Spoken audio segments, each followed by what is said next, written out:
आप सभी का एक बार फिर से जेन क्लासेस द्वारा संचालित निःशुल्क कोचिंग क्लास में स्वागत है। और आज हम पढ़ेंगे भारत में विविध प्रकार की कृषि फसलें। इसके अंतर्गत आज सबसे पहले लेते हैं चाय। और चाय के बारे में देखिए, पहली बात तो ये कि रोपण कृषि का पौधा है, यानी चाय ऐसा पौधा है या ऐसी फसल है कि जब इसकी बुआई की जाती है, यानी जब उगाया जाता है इसको, तो उसकी प्रक्रिया थोड़ी सी अन्य फसलों, जो अधिकांश फसलें होती हैं उनसे थोड़ी डिफरेंट है। वो कैसे अलग कि इसके पौधे को रोपा जाता है। जैसे राजस्थान में मिर्ची की खेती की जाती है। मिर्च होती है ना, मिर्च का पौधा कैसे लगाया जाता है? ऐसा नहीं कि गेहूं की तरह बीज बो देंगे हल चलाकर खेत में, बीज नहीं बोया जाता है। नर्सरी से पौधा लाया जाएगा, फिर उस पौधे को अपने खेत में लगाते हैं। वैसे ही चाय में होता है। चाय का पौधा भी दूसरी नर्सरी से लेकर आते हैं और फिर उसको वहां बागान में लगाया जाता है, यानी रोपा जाता है। इसलिए इसको कहते हैं रोपण कृषि का पौधा। अच्छा, अब भारत में चाय की उत्पत्ति कैसे हुई, सबसे पहले कब आई, ये बड़ा रोचक तथ्य है। और इसमें कई भ्रांतियां भी है लोगों में। तो देखिए, भारत में आपको मालूम है अंग्रेजों ने सबसे पहले अपना शासन का स्थापित किया था पश्चिम बंगाल में। तो पश्चिम बंगाल, आसाम, ये पूर्वोत्तर का जो एरिया है, उनके अंडर में सबसे पहले भारत का जो क्षेत्र उनके अंडर में आया था, वो सबसे पहले है पश्चिम बंगाल, असम। और ये उस समय शुरुआत में असम भी पश्चिम बंगाल का हिस्सा हुआ करता था, जिसको पश्चिम बंगाल में कहकर बंगाल कहते थे।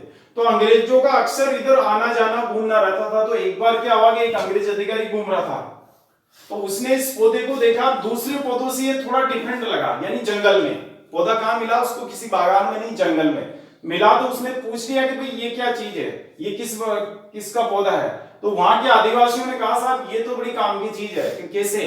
कि इसको तो हम पेय पदार्थ के रूप में इस्तेमाल करते हैं। अच्छा, तो चलो हमें ही पिलाओ।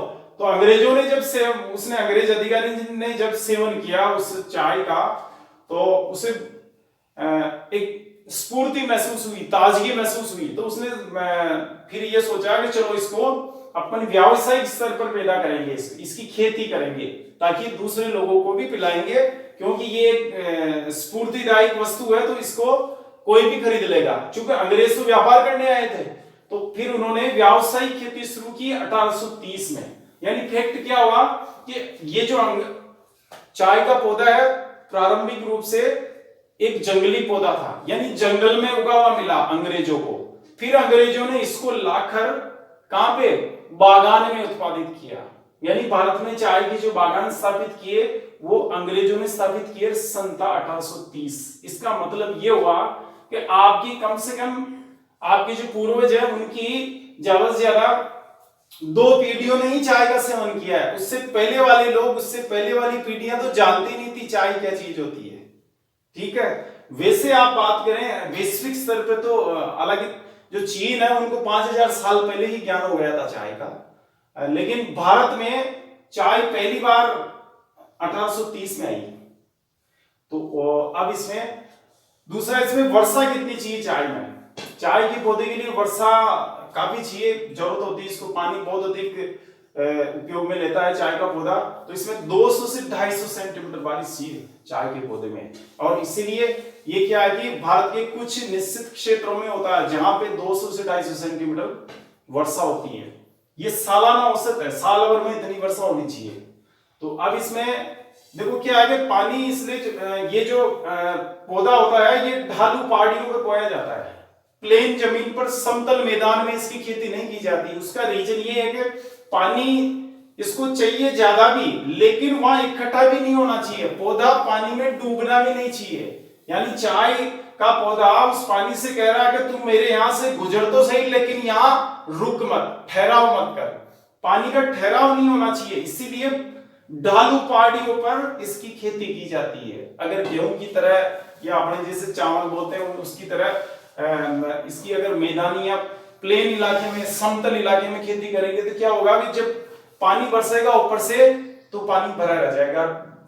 अगर पानी का भराव होता है तो उससे ये पौधा विकसित नहीं हो पाता है। समझे? तो यानी इसके लिए जमीन कैसी चाहिए? यही एक ऐसा पौधा है कि ढालू पहाड़ी में विकसित होता है, इसलिए पहाड़ियों पे ही खेती की जाती है इसकी। आप देखेंगे जैसे श्रम, यानी इस कार्य को करने के लिए, इसकी खेती करने के लिए श्रम का कितना बड़ा रोल है, मशीनों का कितना बड़ा रोल है, तो मशीनों की तुलना में श्रम का रोल ज्यादा है, समझे ना। यहाँ मशीनों की तुलना में, जैसे गेहूं है, अब गेहूं में तो मशीनें बहुत ज्यादा काम में ली जा रही है, जैसे हार्वेस्टर है, या बुआई के वक्त भी हल वगैरह काम में लिया जाता है, जब कटाई होती है तो वहां से फसल काटते हैं खेतों में, तो उसमें मशीन, या बाद में उसका प्रसंस्करण करते हैं, जैसे रिफाइनिंग करते हैं, उसको अलग करते हैं, गेहूं को निकालते हैं, थ्रेसर का उपयोग करते हैं। तो ये सब क्या है कि इसमें पूंजी का उपयोग, या यूं कहें कि पूंजी का तो इसमें भी है, मशीनों का उपयोग अधिक होता है, लेकिन यहाँ चाय में क्या होता है, श्रम का उपयोग ज्यादा है, और श्रम में भी महिलाएं, क्योंकि ये काम ही ऐसा है, कैसा, जैसे पौधे को रोपना है, अब इसमें मशीन क्या करेगी, उसमें तो इंसान ही करेगा। अच्छा, ऐसे ही पत्तियां तोड़ना है, अब तोड़ने का काम है, तो ये पत्तियां ऐसी ही है कि इनको इंसान ही तोड़ सकता है, मशीनों से नहीं हो सकता है काम। तो यहाँ पे क्या होता है कि श्रम की उपयोगिता ज्यादा है, श्रम में भी कौन सी, महिलाएं, महिला श्रमिक ज्यादा नजर आएगी जब आप चाय बागान देखने जाएंगे तो। अच्छा, उत्पादन, विश्व में सबसे ज्यादा उत्पादन चीन में होता है, हालांकि पहले भारत का था स्थान, लेकिन भारत को चीन ने ओवरटेक कर लिया है, तो अभी दूसरा स्थान हो गया भारत का। और भारत में जाएंगे तो सबसे ज्यादा चाय उत्पादित होती है असम। असम में भारत की आधी से अधिक चाय उत्पादित होती है, 54%। और जिले कौन से, शिव सागर, लखीमपुर, दरांग, गोलपाड़ा, ये देखिए आप, ये आप देख रहे हैं, तो ये असम का इलाका पूरा, यहां से लेकर यहां तक ये असम है। तो यहाँ असम के इन पहाड़ी इलाकों में चाय की खेती की जाती है, और भारत में सबसे ज्यादा चाय उत्पादित करने वाला इलाका है असम। और जिले कौन से, शिव सागर, लखीमपुर, दरांग, गोलपाड़ा, ये इधर ये सारे, तो ये इन जिलों में सबसे ज्यादा प्रोडक्शन होता है। और नंबर 2 पर भारत में स्थान किसका है, नंबर 2 पे है पश्चिम बंगाल का, वेस्ट बंगाल। वैसे वेस्ट बंगाल यहां से लेकर यहां तक है, लेकिन पूरे में चाय उत्पादन नहीं होती, क्योंकि हमने क्या कहा आपसे कि ढालू पहाड़ियों पे होती है, तो पश्चिम बंगाल का उत्तरी इलाका जो है वहां पहाड़ियां मिलेगी, इसलिए उत्तरी इलाके में होगी, वहां भी सबसे ज्यादा दार्जिलिंग की चाय बहुत ही खुशबूदार और महक वाली मानी जाती है, बड़ी पॉपुलर है दार्जिलिंग की चाय। ये दार्जिलिंग यहाँ पड़ता है, ऊपर सिक्किम है, नीचे दार्जिलिंग, और ये दार्जिलिंग किसका, प्रशासनिक रूप से पश्चिमी बंगाल का इलाका है, दार्जिलिंग हिल स्टेशन। तो दार्जिलिंग में चाय भारी मात्रा में उत्पादित की जाती है, इसको ध्यान में रखेंगे। तीसरा स्थान आता है उत्पादन में तमिलनाडु, यानी दक्षिण भारत में आ जाइए आप, तो तमिलनाडु में नीलगिरी और अन्नामलाई पहाड़ियां हैं, देखो नीचे तमिलनाडु, ये आप देख रहे हैं तमिलनाडु, और ये नीलगिरी पहाड़ी है, और नीचे अन्नामलाई पहाड़ियां हैं। नीलगिरी आप जानते होंगे, हिल स्टेशन है ऊटी इस नीलगिरी पे ही है, और दोदा बेटा जो यहाँ की सबसे ऊंची चोटी है वो इसी नीलगिरी पे ही है, और वो तमिलनाडु में स्थित है। तो यहाँ जब आप कभी ऊटी जाएं तो चाय के बागान आपको रास्ते में नजर आ जाएंगे। अच्छा, इसके नीचे फिर अन्नामलाई की पहाड़ियां हैं, ये अन्नामलाई भी तमिलनाडु में है, कुछ हिस्सा इसका केरल में भी पड़ता है। और अन्नामलाई वैसे भारत में जैव विविधता का उष्ण स्थल है। Annamalai is the hot spot of biodiversity in India. ये हॉट स्पॉट इसलिए है कि यहां भारत में सबसे अधिक जैव विविधता पाई जाती है, जीवों यानी जंतुओं और वनस्पतियों की सबसे ज्यादा प्रजातियां अगर इंडिया में आपको कहीं देखनी है तो ये अन्नामलाई राष्ट्रीय उद्यान, इंदिरा गांधी राष्ट्रीय उद्यान बना हुआ है यहाँ पे अन्नामलाई की पहाड़ियों में। और दक्षिण भारत की सबसे ऊंची पर्वत चोटी अनाईमुडी, कितनी 2695 मीटर, वो भी यहीं स्थित है इस अन्नामलाई पहाड़ी पे। तो अन्नामलाई का बड़ा महत्व है भारत में, यानी एक तो चाय का उत्पादन होता है यहाँ, दूसरा यहाँ दक्षिण भारत की सबसे ऊंची पर्वत चोटी है जो हिमालय के बाद इसका नंबर आता है। ऊपर से चलेंगे ना आप, हिमालय से नीचे चलोगे भारत में, दक्षिण भारत में, तो बीच में कोई सी भी चोटी इतनी ऊंची नहीं है जितनी अन्नामलाई की अनाईमुडी है। तो एक इसका महत्व ये हो गया। दूसरा ये जैव विविधता का सबसे बड़ा भारत का केंद्र है या हॉट स्पॉट है, उष्ण स्थल।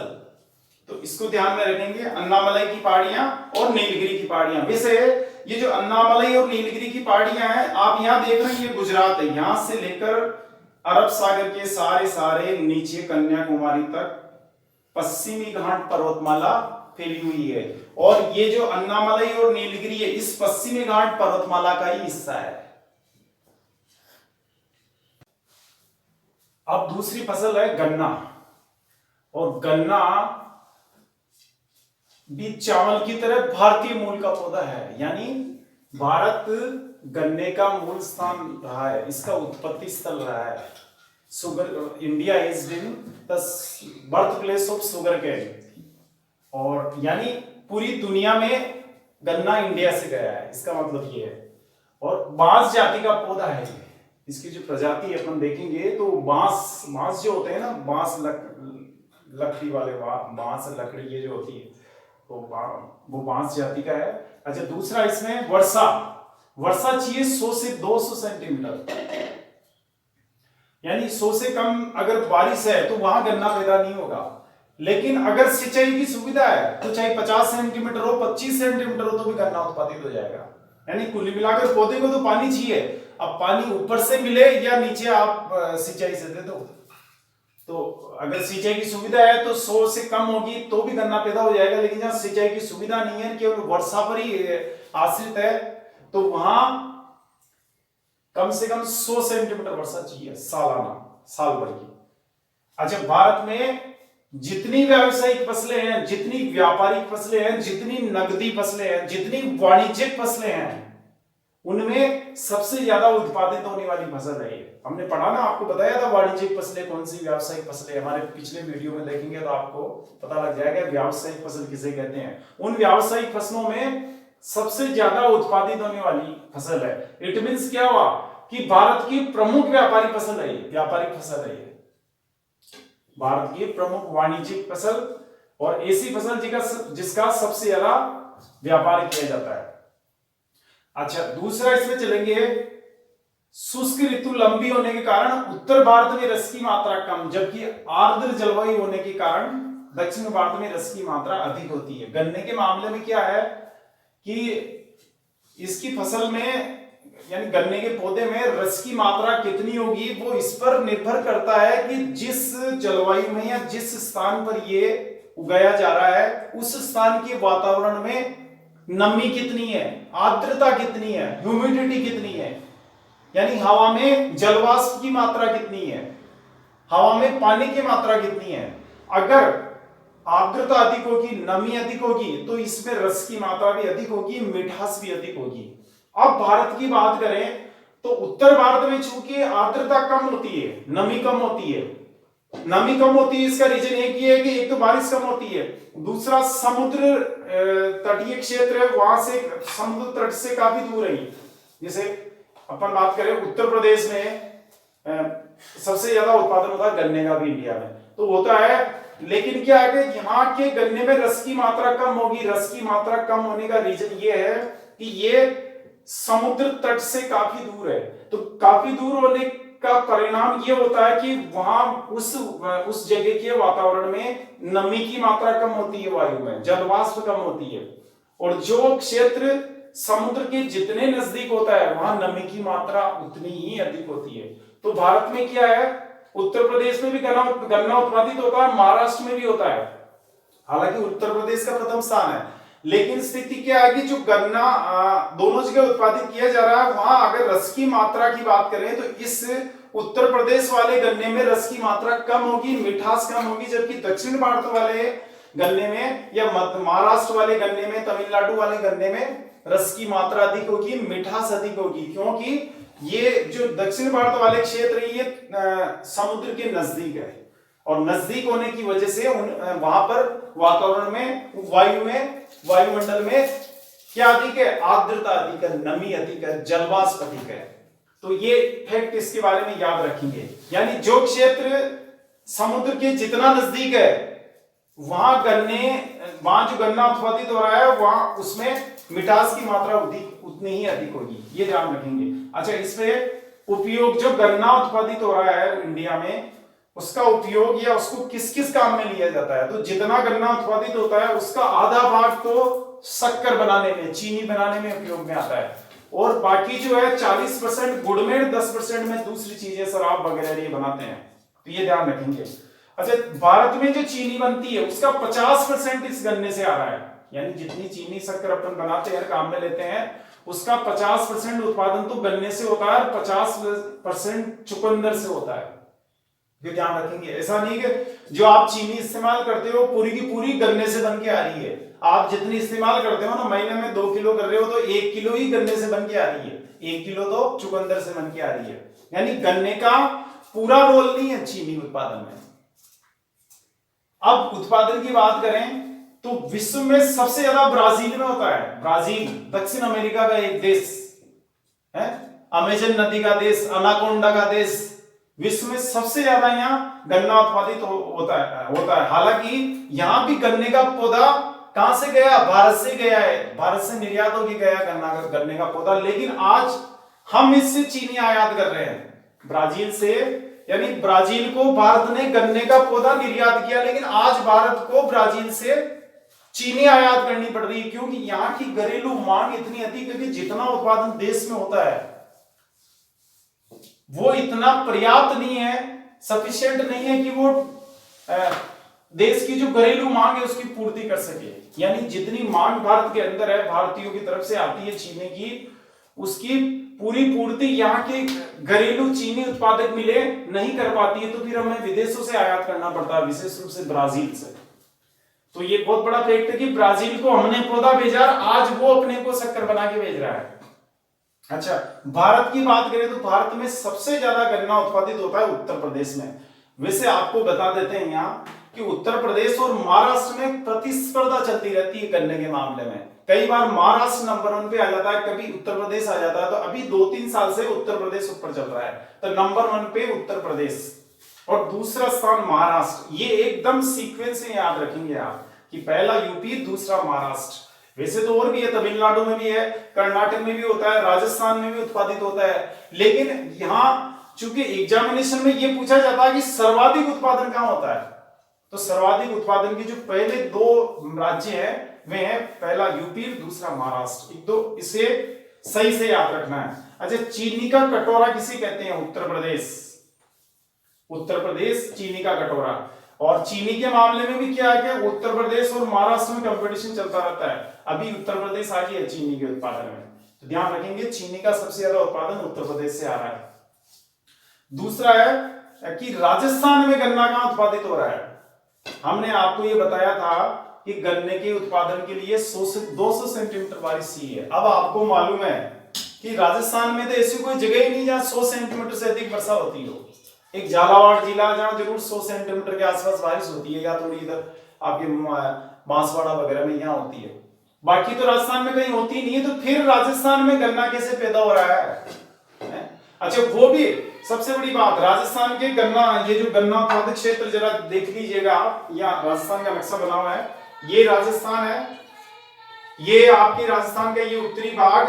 अब यहाँ देखिए गंगानगर, और इधर है, मैं प्रथम 2 जिले बता रहा हूं आपको, ये नीचे चित्तौड़गढ़ है, यहाँ ये इलाका चित्तौड़गढ़, उदयपुर, बूंदी, ये एरिया है जहां गन्ने का उत्पादन होता है राजस्थान में। और ये गंगानगर। अच्छा, गंगानगर में तो वर्षा का वार्षिक औसत 25 सेंटीमीटर से भी कम है, इसके बावजूद ही गन्ना हो रहा है, जबकि मैंने क्या कहा आपसे कि कम से कम 100 सेंटीमीटर चाहिए। तो इसका रीजन क्या है? एक बात मैंने और बताई थी कि अगर सिंचाई की सुविधा उपलब्ध है तो गन्ना 100 सेंटीमीटर से कम वर्षा वाले क्षेत्रों में भी पैदा किया जा सकता है, और गंगानगर इसी का उदाहरण है। गंगानगर में क्या है? गंगा नहर है, इंदिरा गांधी नहर है, तो यहाँ इन दोनों नहरों की वजह से सिंचाई सुविधाओं का अच्छा विकास हुआ है। तो यहाँ ये मानिए आप पूरी तरह से गन्ने का उत्पादन सिंचाई पर आश्रित है, वर्षा का कुछ रोल नहीं है यहाँ। ऐसे ही चित्तौड़गढ़ में, हालांकि यहाँ वर्षा का औसत 60 सेंटीमीटर के आसपास है, लेकिन यहाँ भी सिंचाई सुविधाओं की वजह से, जैसे बूंदी में, चित्तौड़गढ़ में, यहाँ विकास किस लिए हुआ है? सिंचाई की वजह से गन्ने का अच्छा विकास हुआ है। मतलब आप देखेंगे बूंदी, तो बूंदी में अभी चंबल घाटी नहरें चंबल घाटी परियोजना की जो नहरें हैं, जैसे कोटा बैराज से जो लेफ्ट कैनाल निकलती है बाई नहर, उससे सिंचाई की सुविधाएं काफी वहां डेवलप की गई हैं। तो सिंचाई की सुविधाएं उपलब्ध होने के कारण ही राजस्थान में गन्ने का उत्पादन हो रहा है। प्राकृतिक वर्षा के आधार पर तो यहाँ हो ही नहीं सकता। अच्छा, यानी वर्षा के आधार पर तो यहाँ उत्पादन होने की संभावना नहीं है, लेकिन सिंचाई की वजह से हम यहाँ पैदा कर रहे हैं गन्ना। अच्छा, आगे चलेंगे इसमें तो 2 जिले आप याद रखेंगे, गंगानगर नंबर 1 पे, नंबर 2 पे चित्तौड़गढ़। देखिए जो राजस्थान के हैं या जो भी मैं आपको स्टेट बता रहा हूँ उत्पादन के आंकड़ों के या जिले बता रहा हूँ राजस्थान के, ये सभी मैंने भारत सरकार और राजस्थान सरकार द्वारा जारी किए हुए आंकड़ों के आधार पर लिखाए हैं। इसलिए आप भ्रमित नहीं हो किसी किताब में क्या देख ले साहब वहां तो चित्तौड़ पहले आ रहा है, बूंदी आ रहा है। ये एग्जैक्ट वही आंकड़े जो राजस्थान सरकार ने रिसेंटली जारी किए, अभी इनके बाद कोई आंकड़े जारी नहीं हुए। जो लेटेस्ट आंकड़ा जारी हुआ है वही मैंने आपको लिखाया है। इसमें अगर कोई चेंज होगा तो अलग से वीडियो डाल के आपको बता देंगे इसमें ये नहीं ये आएगा। तो यहाँ राजस्थान में गंगानगर पहला और दूसरा चित्तौड़गढ़। और अब देखिए चीनी का कटोरा, उत्तर प्रदेश को कहते हैं चीनी का कटोरा। वैसे चीनी अभी पिछले 2 साल से यहाँ उत्तर प्रदेश में सबसे ज्यादा उत्पादित हो रही है, कभी महाराष्ट्र में भी हो जाती है। तो वैसे अभी यूपी में हो रही है, यूपी को कटोरा कहते हैं। जैसे चावल का कटोरा कहते हैं ना छत्तीसगढ़ को धान का कटोरा, वैसे ही चीनी का कटोरा उत्तर प्रदेश को कहेंगे। और अब आप राष्ट्रीय गन्ना अनुसंधान संस्थान, national sugarcane research institute Coimbatore Tamil Nadu में, यहां है कोयम्बटूर, बता देते हैं आपको इस जगह है ये कोयम्बटूर है। यहां अन्नामलाई और नीलगिरी पहाड़ियों के बीच में कोयम्बटूर भारत का एक प्रमुख औद्योगिक नगर है, तमिलनाडु में है ये। तो यहां पर है ये, यानी क्योंकि तमिलनाडु में भी काफी मात्रा में गन्ने का उत्पादन होता है, तो यहाँ कोयम्बटूर में अनुसंधान संस्थान है। ये भारत सरकार की एक संस्था है और गन्ने के मामले में सबसे बड़ी अनुसंधान संस्था है ये कोयम्बटूर में जो स्थित है। अच्छा, दूसरा है केंद्रीय चीनी अनुसंधान संस्थान कानपुर यूपी, ये कानपुर गंगा नदी के किनारे। तो कानपुर को ध्यान रखेंगे, उत्तर प्रदेश के कानपुर शहर में ये केंद्रीय चीनी अनुसंधान संस्थान सेंट्रल शुगर रिसर्च इंस्टीट्यूट ये यहां है, यानी एकदम उल्टे हैं ये, गन्ने का अनुसंधान संस्थान नीचे और चीनी का अनुसंधान संस्थान ऊपर, यहां पड़ेगा कानपुर इस जगह। भारत की एक प्रमुख फसल कपास, जो कि भारत का एक प्रमुख उद्योग सूती वस्त्र उद्योग इस पर आश्रित है। और कपास के बारे में जो फैक्ट्स है वो ये है कि एक तो इसके लिए मिट्टी थोड़ी स्पेशल चाहिए, अन्य फसलों की तुलना में कुछ अलग टाइप की मिट्टी चाहिए यहाँ, तो वो है काली मिट्टी। जो काली मिट्टी होती है काले कलर की, उसे रेगुर मिट्टी भी कहते हैं। तो एग्जाम में पूछा जाता है कि निम्नलिखित में से किस फसल के लिए काली मिट्टी या रेगुर मिट्टी की आवश्यकता होती है, तो उसमें कपास याद रखेंगे। अच्छा, कपास की 3 किस्में होती हैं। तो पहली जो किस्म है वो लंबे रेशे वाली होती है। ये तीनों ही किस्में रेशे के आधार पर है कि रेशा कितना लंबा है उसका। सबसे लंबा जो रेशा होता है उस किस्म को कहते हैं अमेरिकन, और जिसका न ज्यादा बड़ा ज्यादा लंबा न ज्यादा छोटा उसे कहते हैं मध्यम रेशा, और जिसका सबसे छोटा रेशा होता है उसे कहते हैं छोटा रेशा किस्म। तो अब इसमें क्या होता है कि ये जो लंबा रेशा वाली किस्म है इसे अमेरिकन किस्म भी कहते हैं, याद रखेंगे इसे। और भारत में जो कपास उत्पादित होता है उसमें 50% इस किस्म की कपास पैदा की जाती है, अमेरिकन किस्म की या लंबे रेशे वाली। हालांकि अपने को फिर भी क्या है कि यहाँ लंबे रेशे की कपास की और जरूरत होती है तो विदेश से आयात करते हैं, छोटे और मध्यम रेशे वाली को हम निर्यात कर देते हैं। अच्छा, इसमें उत्पादन भारत में सबसे ज्यादा महाराष्ट्र में, नंबर 2 पे गुजरात, ये 2 स्टेट है जो सबसे ज्यादा कपास का उत्पादन करते हैं। आप देख रहे हैं यहाँ मानचित्र में, तो ये महाराष्ट्र का उत्पादक क्षेत्र है। अच्छा, इधर आप जाएंगे, ये भी है आंध्र प्रदेश तेलंगाना वगैरह में भी होती है नीचे, लेकिन मुख्य जो है, चूंकि एग्जामिनेशन में ये क्वेश्चन आता है कि पहले दो राज्य सर्वाधिक उत्पादन करने वाले, तो उसमें जैसे पहला महाराष्ट्र और दूसरा गुजरात, इसीलिए महाराष्ट्र और गुजरात में सूती वस्त्र उद्योग केंद्रित है। उसका सबसे बड़ा कारण ये कपास का होना है, यानी इस एरिया में कपास का अच्छा उत्पादन होता है, तो यहाँ सूती वस्त्र उद्योग के कारखाने भी स्थित है। तो ये ध्यान रखेंगे, सबसे ज्यादा महाराष्ट्र में और उसके बाद ये गुजरात में।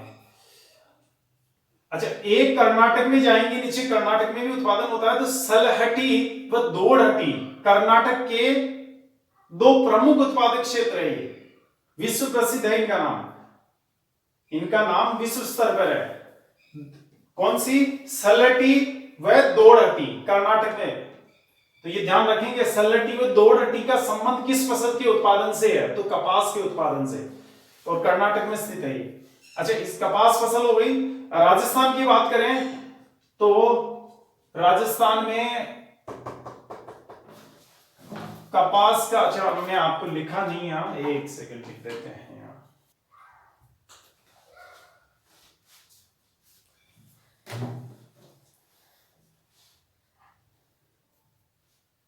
राजस्थान में जाएंगे, हनुमानगढ़ गंगानगर, ये जो आपको उत्तरी क्षेत्र दिखाया जा रहा है, यहाँ सबसे ज्यादा इधर पैदा होती है। ये जो एरिया है राजस्थान में, हनुमानगढ़ गंगानगर। तो यहाँ राजस्थान में, चलो कहाँ है राजस्थान में कपास, है ना, सर्वाधिक हनुमानगढ़ और दूसरा गंगानगर।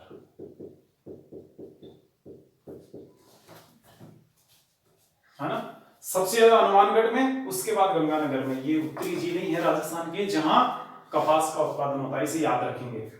अच्छा, आगे आइए, मूंगफली, कपास हो गए आपके, ये याद रखेंगे। महाराष्ट्र और गुजरात दो स्टेट, और हनुमानगढ़ और गंगानगर। चलो ठीक है, आगे मूंगफली। मूंगफली की फसल भारत की प्रधान तिलहन फसल। भारत में जितनी तिलहन फसलें हैं, सरसों, सोयाबीन, अरंडी, अलसी, इन सब में सबसे ज्यादा बोई जाने वाली तिलहन फसल, यानी तिलहन फसल का मतलब ऐसी फसल जिससे तेल प्राप्त होता हो, तो सबसे ज्यादा बोई जाने वाली फसल, सबसे ज्यादा मात्रा में उत्पादित होने वाली फसल, और सबसे ज्यादा तिलहन के रूप में काम में ली जाने वाली फसल कौन सी है? मूंगफली। याद रखेंगे इसको, ऐसा नहीं सोयाबीन कर दो या सरसों कर दो। तो मूंगफली का पहला स्थान है भारत में, यानी भारत की प्रधान या भारत की प्रमुख तिलहन फसल है मूंगफली। अच्छा, उत्पादन की बात करें तो गुजरात और राजस्थान में, मैप की वैसे जरूरत नहीं है क्योंकि इतनी प्रोमिनेंट फसल नहीं है ये, तो आपको मैप में वैसे गुजरात और राजस्थान आते हैं ये। तो गुजरात और नंबर 1 पे गुजरात है, दूसरा स्थान राजस्थान का है। और राजस्थान की बात करें तो बीकानेर, जोधपुर, इधर पड़ता है बीकानेर, ये बीकानेर है ना, बीकानेर और जोधपुर इसके पास ही। और बीकानेर, जोधपुर, वैसे मूंगफली को पानी की आवश्यकता होती है, लेकिन यहाँ इंदिरा गांधी नहर की वजह से अच्छा विकास हुआ है। बीकानेर में अभी कुछ सालों में हुआ है इस फसल का विकास, इसका बुआई क्षेत्र बढ़ा है, इसका उत्पादन बढ़ा है यहाँ। तो मूंगफली में ध्यान रखेंगे कहीं उदयपुर नहीं करते आप, उदयपुर भीलवाड़ा है। सबसे ज्यादा मूंगफली का उत्पादन हो रहा है पश्चिमी राजस्थान में, और कौन से दो जिले? बीकानेर नंबर 1 पे, नंबर 2 पे जोधपुर। एक जूट में जाएंगे, जूट भी कपास से मिलती जुलती फसल है, कपड़ों में बोरियां है, ये इसके बनाने के काम में आती है, साड़ियां वगैरह बनती है, जिससे साड़ी होती है जूट की, बोरिया तो आप जानते ही, बोरिया बनती है। और जूट रेशेदार फसल है कपास के समान ही, और सबसे ज्यादा इसका उत्पादन होता है वेस्ट बंगाल में, पश्चिम बंगाल, यहां इस राज्य में होता है सबसे ज्यादा, वेस्ट बंगाल में। उसके बाद फिर ये बिहार में, बिहार इसके पास ही आ रहा है, इससे लगता हुआ बिहार है, तो सबसे ज्यादा वेस्ट बंगाल, उसके बाद बिहार, वैसे तीसरा स्थान ओडिशा का आता है इसमें। तो याद रखेंगे, जूट सबसे ज्यादा वेस्ट बंगाल में है, पश्चिम बंगाल में है। मक्का, देखिए मक्का आप सभी जानते हैं, और ये भारत का प्रमुख अनाज है, वैसे राजस्थान का विशेष रूप से प्रमुख अनाज है। तो अब इसमें क्या है कि मक्का भारत में आया कब, यानी मक्के की उत्पत्ति इंडिया में नहीं हुई, ये आयातित फसल है। अपने को कहां से मिली? ये विदेश से मिली। और कौन लेके आए? पुर्तगाली, 17वीं सदी में, यानी 17वीं सदी में इसको पुर्तगाली लेके आए थे। लगभग ये मानिए आप कि आपके पूर्वजों में जो 4 पीढ़ी के लोग थे उन्होंने ही मक्के की रोटी का सेवन किया है। 4 पीढ़ी से पहले वाले जो लोग वो जानते नहीं मक्का क्या होती है। तो समझ गए ना, मक्का ज्यादा पुरानी फसल नहीं है और इंडिया की नहीं है ओरिजिनली, ये आयातित है, यूरोप से आई है, पुर्तगाली लेके आए भारत में 17वीं सदी में। पहली बात। दूसरी बात, भारत में सबसे ज्यादा खाया व उगाया जाने वाला अनाज कौन सा है? चावल। लेकिन अगर बात आए मोटा अनाज तो फिर कौन सा आएगा? मक्का। मोटा अनाज मक्का है और वैसे अनाजों में चावल है। अच्छा, चावल के बाद दूसरी सबसे बड़ी खरीफ फसल है। सबसे बड़ी खरीफ फसल का मतलब ये हो गया कि सबसे ज्यादा बोई जाने वाली खरीफ फसल। खरीफ में सबसे ज्यादा क्या बोया जाता है? चावल, है ना। और खरीफ में चावल के बाद सबसे ज्यादा मक्का बोया जाता है। अब वैसे भारत में सबसे ज्यादा चावल और दूसरी जो फसल है वो गेहूं है। लेकिन गेहूं किसकी फसल है? रबी की। तो खरीफ की बात करें तो खरीफ की दूसरी सबसे ज्यादा बोई जाने वाली फसल है ये, चावल के बाद। अच्छा, उत्पादन की बात करें तो कर्नाटक और आंध्र प्रदेश नंबर 1 पर कर्नाटक है, नंबर 2 पे आंध्र प्रदेश है। ये कर्नाटक और ये आंध्र प्रदेश का इलाका दोनों ही मिलते हुए जिले हैं। तो ये दोनों ही स्टेट्स भारत में अग्रणी है मक्का उत्पादन में। ध्यान रखेंगे, सबसे ज्यादा कर्नाटक में होता है मक्का और उसी से लगता हुआ राज्य है आंध्र प्रदेश, दूसरा स्थान उसका है। राजस्थान की बात करें तो भीलवाड़ा, उदयपुर, चित्तौड़, ये इधर देखिए नक्शे में आप, भीलवाड़ा, उदयपुर, चित्तौड़ तीनों ही जिले एक दूसरे से लगते हुए हैं। तो ये भीलवाड़ा में सबसे ज्यादा मक्का का उत्पादन हो रहा है। वैसे उदयपुर और चित्तौड़ की बात करें तो कभी उदयपुर कभी चित्तौड़ ऐसे ऊपर नीचे होते, आगे पीछे होते रहते हैं, लेकिन नंबर 1 पे भीलवाड़ा ही रहेगा। ये नंबर 2 पे मामला थोड़ा बदल जाता है कभी, जैसे पहले भी 2 साल पहले चित्तौड़ था तो अभी उदयपुर आया हुआ है। तो ये ध्यान रखेंगे, सबसे ज्यादा भीलवाड़ा जिले में मक्का उत्पादित की जाती है राजस्थान में। अब बात करें दूसरी फसल, सरसों। भारत की दूसरी सबसे बड़ी तिलहन फसल। तिलहन फसल का मतलब जिस फसल से तेल निकाला जाता हो। और सरसों भारत की दूसरी सबसे बड़ी तिलहन फसल है। किसके बाद? मूंगफली के बाद। सबसे बड़ी तो मूंगफली है, सबसे ज्यादा उगाई जाने वाली तिलहन फसल, सबसे ज्यादा खाई जाने वाली तिलहन फसल कौन सी? सरसों। तो वो मूंगफली, तो सरसों का स्थान दूसरा है। दूसरी सबसे ज्यादा बोई जाने वाली है, सबसे ज्यादा खाई जाने वाली फसल या सबसे ज्यादा उत्पादित की जाने वाली दूसरे नंबर की जो तिलहन फसल है वो सरसों है। उत्पादन, भारत विश्व में प्रथम स्थान रखता है ना। दुनिया में सबसे ज्यादा सरसों भारत में उत्पादित होती है। भारत में राजस्थान नंबर 1 पे, नंबर 2 पे हरियाणा। ये राजस्थान और ये हरियाणा, राजस्थान से लगता हुआ हरियाणा, है ना। तो ये ध्यान रखेंगे, राजस्थान भारत में सबसे ज्यादा सरसों उत्पादित राज्य है। तो राजस्थान के लिए बड़े सौभाग्य की बात है कि सरसों के उत्पादन में भारत प्रथम स्थान पर है, सर्वाधिक उत्पादन करने वाला देश है और भारत में राजस्थान सर्वाधिक उत्पादित करने वाला राज्य है।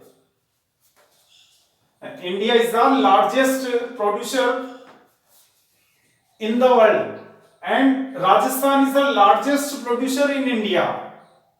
ये ध्यान रखेंगे in respect of mustard.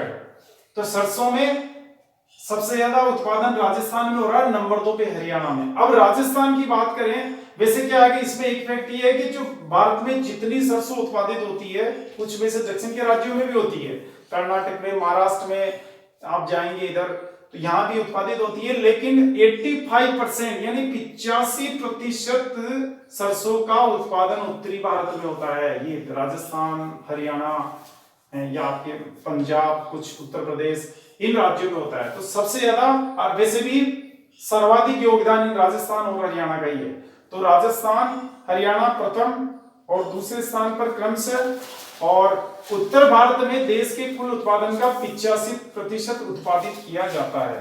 Rajasthan की बात करें तो नंबर 1 पे अलवर, और नंबर 2 पे टोंक। थोड़ा सा आपको अजीब लगा होगा ये फैक्ट के साथ, टोंक कहां से आ गया या अलवर कैसे आ गया, यही है अभी राजस्थान सरकार ने जो आंकड़े जारी किए हैं लेटेस्ट, इसके बाद के कोई आंकड़े जारी नहीं हुए हैं, वही आंकड़े में आपको लिखा रहा हूं, तो एकदम से याद रखना। सबसे ज्यादा अलवर में हो रही है अभी, और उसके बाद टोंक का स्थान है दूसरा।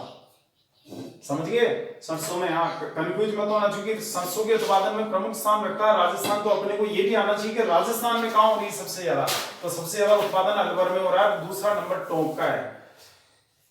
अब चलेंगे, भारत का सरसों प्रदेश राजस्थान को कहते हैं, और राजस्थान को सरसों प्रदेश इसलिए कह रहे हैं कि यहां सबसे ज्यादा उत्पादन होता है, तो सरसों प्रदेश कहेंगे। अच्छा, राष्ट्रीय सरसों अनुसंधान केंद्र, राष्ट्रीय सरसों अनुसंधान केंद्र, national mustard research centre, Sewar Bharatpur में, सेवर भरतपुर में।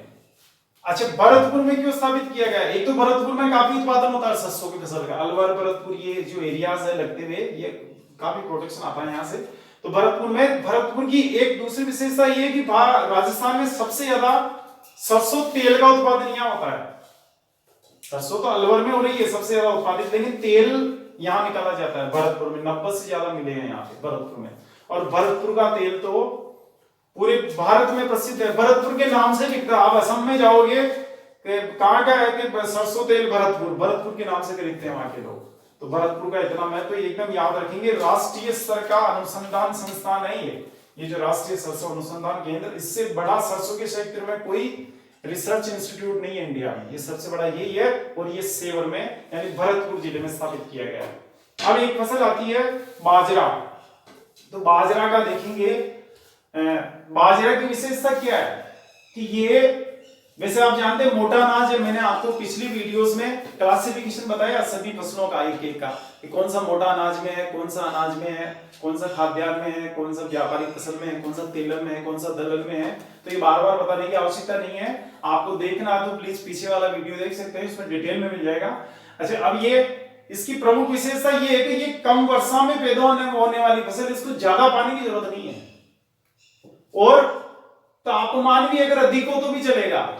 प्रकृति ने देखो कैसा बैलेंस बनाए रखा है दुनिया में, कि कई उसे मालूम है कुछ एरियाज ऐसे भी हैं जहां टेम्परेचर हाई होगा, तो फिर वहां ये गेहूं चावल ये तो उत्पादित नहीं हो सकते, या वर्षा कम होगी, फिर वहां क्या वर्षा, अब जैसे गेहूं है, चावल है, ये ऐसे खाद्यान्न है, या मक्का है, ये खाद्यान्न ऐसे कि इनको पानी की जरूरत ज्यादा पड़ती है, और टेम्परेचर भी कम चाहिए, ज्यादा गर्मी में तो इनके पौधे झुलस जाते हैं, तो फिर सूखे एरियो का क्या होगा, जहां टेम्परेचर अधिक है, जहां पानी कम बरसता है, वहां फिर कौन सा खाद्यान्न उत्पादित होगा? इसका मतलब कोई खाद्यान्न हो ही नहीं सकता, वहां गेहूं वहां नहीं हो सकता, चावल वहां नहीं हो सकता, मक्का वहां नहीं हो सकता, तो फिर वहां के लोग खाएंगे क्या?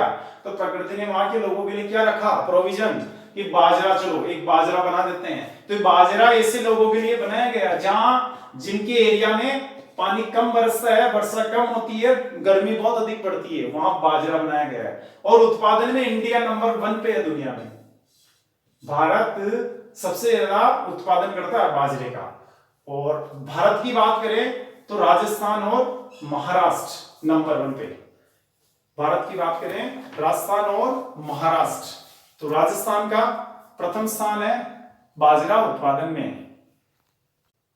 राजस्थान में बात करेंगे तो आप राजस्थान में जाइए, अलवर, और दूसरा जिला है जयपुर, लिखा हुआ नहीं है, अच्छा लिख देते हैं। राजस्थान में सर्वाधिक उत्पादन अलवर और जयपुर बाजरे का, सरसों भी अलवर में हो रही है और बाजरा भी अलवर में हो रहा है। मसाले देखिए, मसाले हम रोज इस्तेमाल करते हैं भोजन में, लेकिन अगर आप में से किसी से पूछ ले कि चलो मसाले की परिभाषा बताओ, तो शायद कुछ ही लड़के बता पाएंगे। अब आप यहां देख लीजिए कि मसाला कहते किसे हैं। मसाला में क्या क्या सम्मिलित है, तो देखिए काली मिर्च, काली मिर्च का इस्तेमाल करते हैं ना अपन, इलायची जानते हैं आप, इलायची खुशबूदार होती है इलायची, और लाल मिर्च रोज सब्जी में डाली जाती है, लाल मिर्च वगैरह तो सब्जी खा ही नहीं सकता आदमी, घी बगैर खाना खा लेगा, लेकिन बिना लाल मिर्च के सब्जी नहीं खा सकता। तेल बगैर भी मिर्ची खा लेगा, वो सब्जी खा लेगा, लेकिन लाल मिर्च बगैर सब्जी की नहीं खाई जा सकती। इतना महत्व है लाल मिर्च का। तो लाल मिर्च मसाले का अंग है। दूसरा धनिया, धनिया भी डालते हैं अपन सब्जी में। जीरा आप जानते ही हैं, सौंफ आप जानते हैं, हल्दी आप जानते हैं, लौंग आप जानते ही हैं, अजवाइन आप जानते हैं। अजवाइन होती है ना, अजवाइन ये क्या है कि अजवाइन वैसे एंजाइम का श्रवण करती है। अगर आप अजवाइन को थोड़ी देर के लिए मुंह में चबाएंगे, उसको रखेंगे मुंह में दबाकर, तो एंजाइम का श्रवण होता है। उससे एंजाइम स्रावित होने से क्या होता है कि आपके भोजन का डाइजेशन अच्छे से होगा। इसीलिए जो प्रसूता महिलाएं होती है ना, जो जैसे किसी की डिलीवरी हुई हो अभी, तो उन महिलाओं को क्या खिलाया जाता है? अजवाइन खिलाने की परंपरा रही है भारत में, राजस्थान में सदियों से खिलाते आ रहे हैं। उसके पीछे लॉजिक ये, अजवाइन खिलाने से क्या होता है कि एंजाइम का श्रवण अधिक होगा, तो उसका भोजन जल्दी से डाइजेस्ट होगा। तो अजवाइन, अदरक आप जानते ही हैं, अदरक से सोंठ बनती है, वैसे हींग अपन जानते हैं। अच्छा, ये सारे मिलाकर मसाले कहलाते हैं। और भारत मसालों के मामले में सदियों से अपना नाम रखता है दुनिया में। कैसे? भारत को मसाला देश जाना जाता है। कई सालों से, सदियों से भारत मसाले का निर्यातक बना हुआ है। हम प्राचीन काल से मसाले का निर्यात कर रहे हैं, ऐसे नहीं कि कुछ सालों से कर रहे हैं। प्राचीन काल से ही अपने यहाँ के व्यापारी जाते थे अरब में और यहाँ से मसाले लेके जाते थे और बदले में सोना लेके आते थे। इसलिए भारत आज सोने की चिड़िया हो गया था, बीच में हो गया था। फिर वापस अंग्रेज लोग यहाँ से ले गए, अब वापस अपन अंग्रेजों से ला रहे हैं। तो क्या हुआ? मसाले का परंपरागत रूप से भारत निर्यातक रहा है और मसाला देश के रूप में जाना जाता है दुनिया में। अगर कोई अंग्रेज इंडिया घूमने आता है ना, तो घर वाले क्या कहते हैं उसके? अच्छा, इंडिया जा रहे हो, आते वक्त इलायची लेके आना, वहां से बहुत अच्छी आती है, खुशबूदार आती है। तो इसलिए मसाले का बड़ा महत्व है। भारत में मसाले का सबसे ज्यादा उत्पादन गुजरात में होता है। मसाला राज्य है गुजरात, और यहीं से एक्सपोर्ट होता है, फिर बाहर भेज देते हैं गुजरात से। तो ये ध्यान रखेंगे, सबसे ज्यादा मसाले का उत्पादन गुजरात में। अब एक सोयाबीन, एक प्रमुख तिलहन है सोयाबीन भी, और मध्य प्रदेश में सबसे ज्यादा पैदा होता है। सोयाबीन स्टेट कहलाता है। जैसे राजस्थान सरसों प्रदेश है, वैसे मध्य प्रदेश सोयाबीन प्रदेश है। अच्छा, राजस्थान में बात करें, राजस्थान में भी उत्पादित होता है सोयाबीन, और राजस्थान में होता है झालावाड़, बारां। झालावाड़ और बारां राजस्थान के दक्षिण पूर्वी जिले हैं। ये पूर्वी और दक्षिण पूर्वी दिशा में स्थित है। तो ये मध्य प्रदेश से लगते हुए जिले हैं, इसलिए इनमें पैदा हो रहा है। क्योंकि मध्य प्रदेश में हो रहा है ना पैदा, तो फिर वहां हो रहा, तो वहां का मध्य प्रदेश की सीमा पर जो स्थित है राजस्थान के जिले, वहां भी सोयाबीन उत्पादित की जा रही है। तो राजस्थान में सबसे ज्यादा झालावाड़ है और नंबर 2 पे बारां, दोनों ही लगते हुए जिले हैं। यहाँ सोयाबीन का उत्पादन किया जाता है।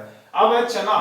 चना को कहते हैं दालों का राजा। जैसे फलों का राजा आम, वैसे दालों का राजा एक दलहन फसल है चना।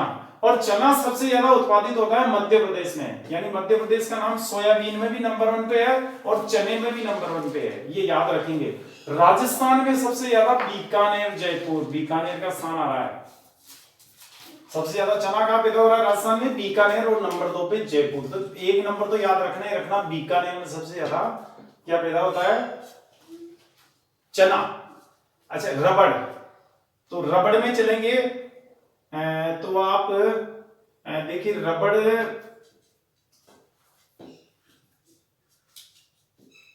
अच्छा चने के बारे में चलो यही फैक्ट बता देते हैं आपको। तो भारत में सबसे ज्यादा उगाई जाने वाली फसल है चना। कौन सी फसल? दलहन फसलों में। राजस्थान में जितनी दालें की फसलें उगाई जाती है ना, उड़द है, मूंग है, तो अरहर है, तो उनमें सबसे ज्यादा कौन सी फसल उत्पादित की जाती है, ये पूछा जाता है एग्जाम में। दलहन फसल कौन सी प्रमुख, यानी भारत की कौन सी दलहन फसल ऐसी है जिसका उत्पादन सबसे ज्यादा किया जाता है दलहन फसलों में? तो दलहन फसलों का मतलब दालों वाली फसलें जिनसे दालें बनाई जाती है। तो उनमें नंबर 1 पर चना है ये, इसीलिए इसको दालों का राजा कह रहे हैं। दालों का राजा क्यों कह रहे हैं? कि जितनी दलहन फसलें उनमें सबसे ज्यादा उगाया इसको जाता है, सबसे ज्यादा उत्पादन क्षेत्र इसका है, और सबसे ज्यादा उत्पादन की मात्रा भी इसी की है, सबसे ज्यादा पैदावार भी इसी की होती है। और सबसे ज्यादा खाई जाने वाली दलहन फसल वो भी चना ही है। और नंबर 2 पे आता है अरहर। चना के बाद दूसरी सबसे प्रमुख दलहन फसल कौन सी? अरहर, जिसे कहते हैं तूर की दाल। अच्छा, एक रबड़ भारत में सबसे ज्यादा केरल में आप जाएंगे, रबड़ का उत्पादन खूब होता है। आप घूमने जाएं तो रबड़ के पेड़ नजर आ जाएंगे रोड पे दोनों तरफ। अच्छा, दूसरा स्थान इसकी बात करें कॉफी, केरल के बाद में से कर्नाटक और तमिलनाडु में भी होता है रबड़, लेकिन सबसे ज्यादा केरल में होता है। कॉफी कर्नाटक में सबसे ज्यादा, कर्नाटक में होती है कॉफी। और कॉफी मतलब कहवा, चाय के समान ही पेय पदार्थ है ये भी। तो ये भी नकदी फसल है कॉफी, कहवा। कर्नाटक में सबसे ज्यादा उत्पादित होती है, इसे याद रखेंगे। अच्छा, एक बात यहाँ पे एक भी राजस्थान किन फसलों के उत्पादन में अपना प्रथम स्थान रखता है देश में? ऐसी कौन सी फसलें हैं जो राजस्थान में सबसे ज्यादा पैदा होती है? इसकी एक लाइन अलग से मैंने लिखी है। इसमें सरसों जो हमने पढ़ा था अभी, एक बाजरा, एक सूरजमुखी, तिलहन है सूरजमुखी भी, और मूंग, दलहन फसल है, मूंग दाल है ये। तो ये चारों ही फसलें ऐसी है जो भारत में सबसे ज्यादा राजस्थान में पैदा की जाती है, उगाई जाती है, बोई जाती है। समझ गए आप? अच्छा, अब यहां कुछ फैक्ट्स राजस्थान के बारे में। राजस्थान में सर्वाधिक बोई जाने वाली फसल ग्वार होती है ना, ग्वार की फली इस्तेमाल करते हैं अपन सब्जी में काफी, दलहन फसल ग्वार। तो ग्वार सबसे ज्यादा क्या होता है? सर्वाधिक मात्रा में या सर्वाधिक क्षेत्र पर बोई जाती है। राजस्थान की सर्वाधिक क्षेत्र पर बोई जाने वाली फसल ग्वार, और राजस्थान में सर्वाधिक क्षेत्र पर बोई जाने वाली खाद्यान्न फसल तो बाजरा। ये सभी फसलों में पूछे आपसे कि सबसे ज्यादा कौन सी फसल बोई जाती है, यानी अगर आप राजस्थान का भ्रमण करें तो सबसे ज्यादा खेत आपको कौन सी फसल के नजर आएंगे? तो कौन सी फसल आएगी? ग्वार।